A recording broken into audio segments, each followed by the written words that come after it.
The call came on a Tuesday morning. "We're so excited for the wedding at your beach house," my sister gushed, her voice sugar-coated with entitlement.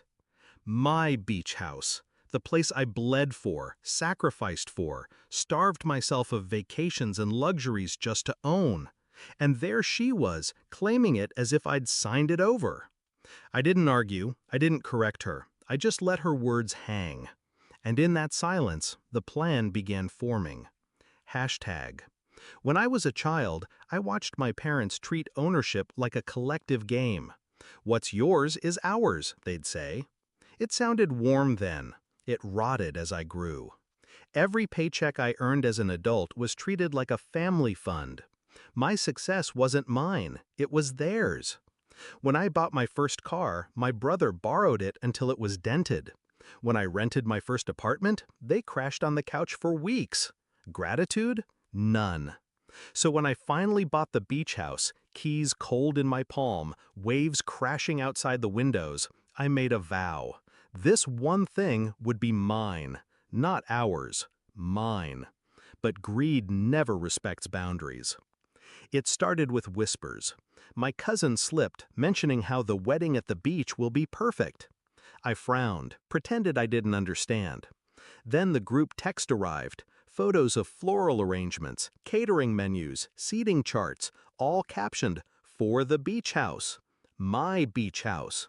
Not one word to me, not one question.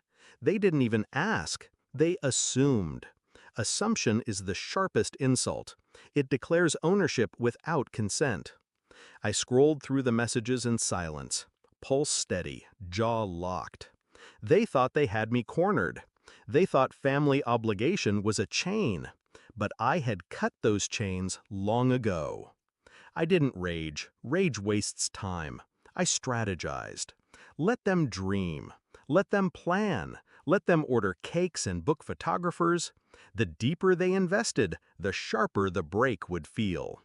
I picked up the phone and called my realtor. "List the property for short-term rental," I said. "Make it available.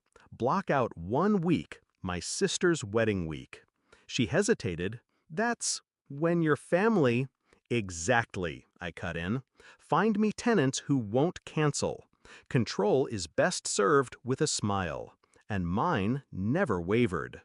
The booking confirmed within days. A family from out of state, thrilled to spend their vacation on the sand. They paid in full, signed the contract, legally airtight. I said nothing to mine. I let them design their fantasy. Every so often my sister called with updates, speaking as though I were part of the committee. "The chairs will look perfect near the dunes," she said. "You'll love the arch we're building." I hummed politely, played along, even offered a fake laugh here and there. A wolf in calm clothing. Meanwhile, the new tenants sent me questions. "Where's the best seafood place? How close is the nearest market?"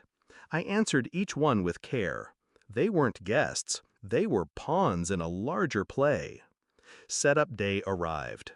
My family arrived in caravans, their trunks packed with decorations, coolers, and smug certainty. I wasn't there. I didn't need to be. The tenants were. They had arrived early, settled in, beach towels draped over the railing, music spilling faintly from a speaker. My sister stormed up the porch, confusion clouding her face. She rattled the door, only to find it locked from the inside. The tenant opened it halfway, bewildered. "Can I help you?" he asked. "This is our venue," she snapped. The man shook his head. "No, this is our rental, paid in full." Silence dropped heavy. Then chaos. Voices rose, panic laced with disbelief. They called me. I answered on the second ring.